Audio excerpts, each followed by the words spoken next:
I kind of started working on this and writing songs at the same time that I was working with Donald on Kamakiriad, right?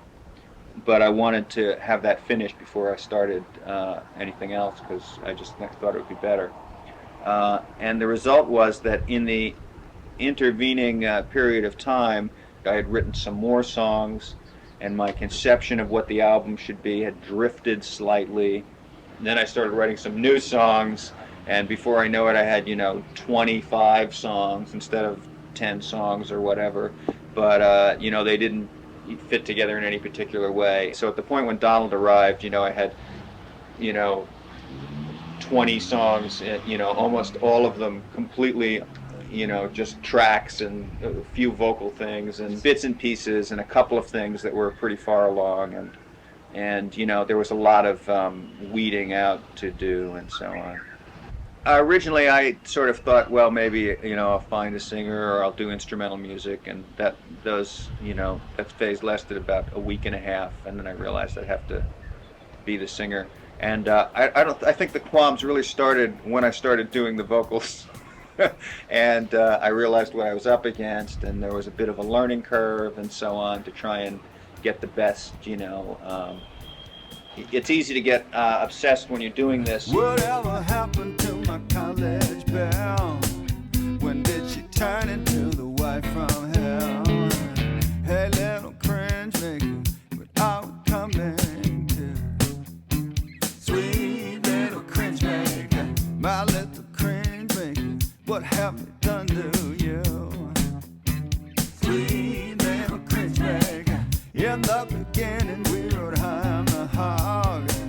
Down in the kitchen now it's dog eat dog. I'll let the cringe maker up on the second floor. Sweet little cringe maker. Hey, little cringe maker who locked the bedroom door. Yeah, little cringe maker.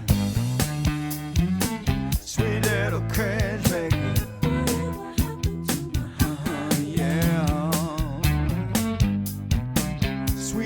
Cringe maker. Donald and I worked together for so many years, and we had such a interwoven musical perspective on things that a lot of ideas and attitudes that we kind of developed collectively, that even though we don't work together all the time like we did, I still find that and I think Donald does too, that I maybe have a better grasp of what he's trying to do, and he has a better grasp of what I'm trying to do than anybody else would.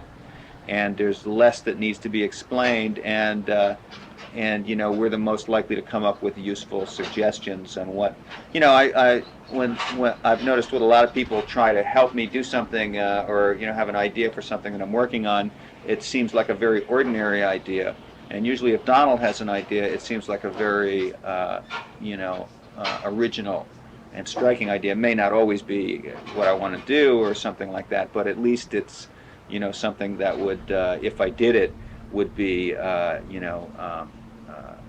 be something different than what everybody else does. So we continue to have that relationship, even though we don't, we live 5,000 miles apart and we aren't working together all the time. So it makes us useful collaborators for one another. Down and shady town behind the sky of red. Hunched upon some frozen dawn exploded in my head. Fast asleep in trouble, but wide awake and burning. Stuck inside some stranger's heart, whose karma keeps returning.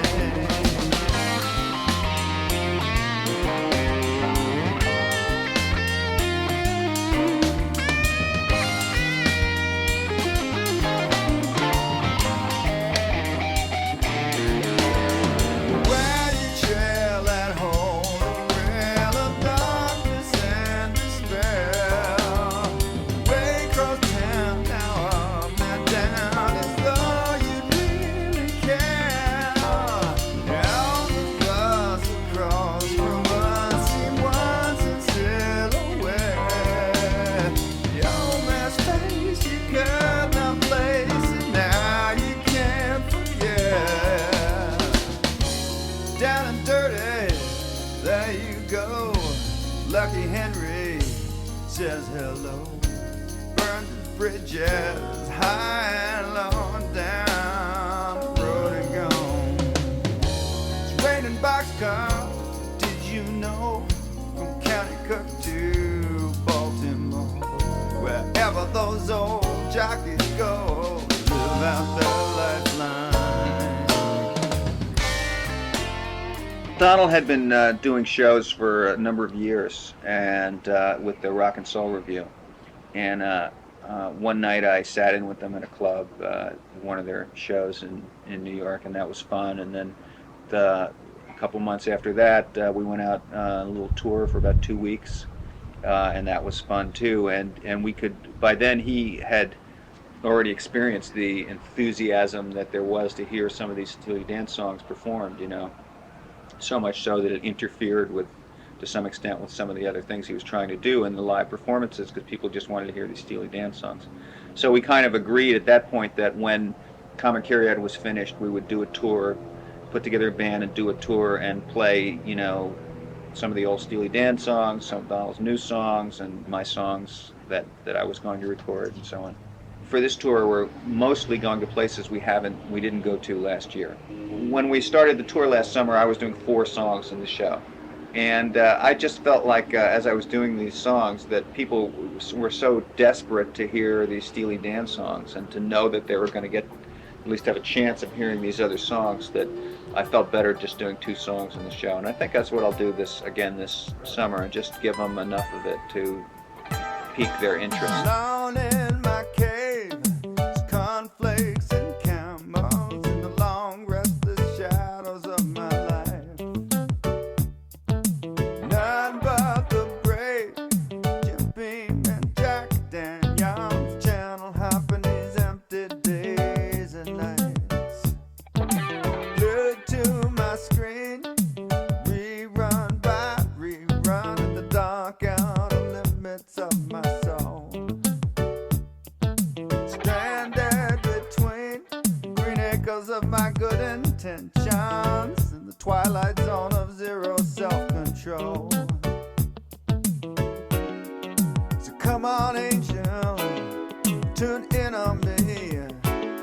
See your faithful servant, lost in misery, and all of your hard work coming down to no good.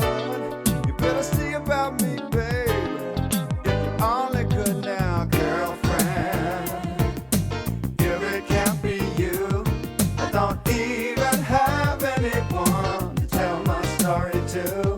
I said, girlfriend, if it can't be you, girlfriend, if it can't be you, I don't even have anyone to tell my story to.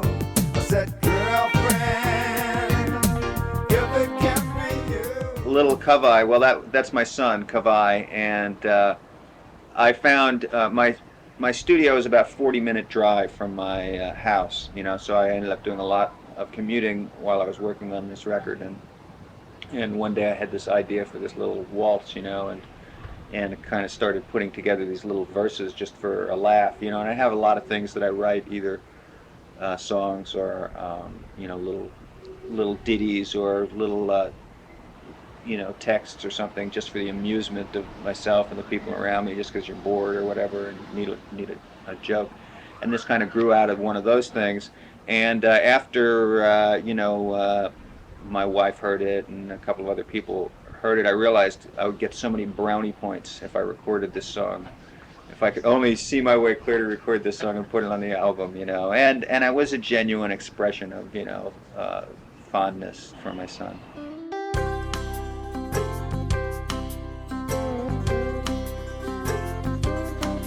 Here's a note from one Miss Turnbull. Certain homework was not done.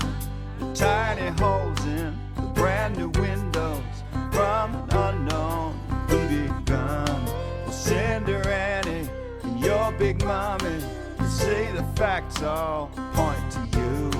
Well, they don't love you, little cover, not the way that I do, not the way that new squirt gun Eric got you. Don't you aim it over here. That's a mean song that Eldon taught you. I no longer wish to hear. And where he says the babies come from, this is not completely true. Well, that's a tall one, little cover. And those bad boys, they don't love you. Not the way that I do. Not the way that I do. When I originally started writing some of these tunes, I was writing instrumental pieces, and they were very empty sounding, spare sounding things. I was trying to write without ever having any static chords as such, and I would have a bass line and a melody and rhythm elements, you know, and some little percussive harmonic things maybe, but not, you know, much chording or comping. And Down in the Bottom was one of those songs where it was just a bass line, drums, and a melody, right? And it was so simple that that's kind of all you needed to have a pretty good idea of what it was.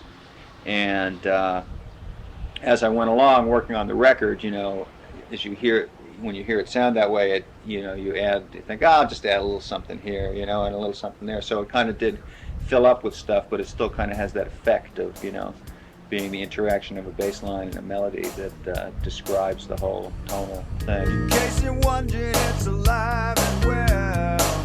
Yeah, little habit that you left with me. Here in the suburbs where it's hard to tell if I got the bear or if the bear got me. How did you know that it would take me down, down to the bottom of the Wyandotte Sea, where you were waiting there to bring me round, where you knew all the dopest cuts to be, down at the bottom of your mystery, down at the bottom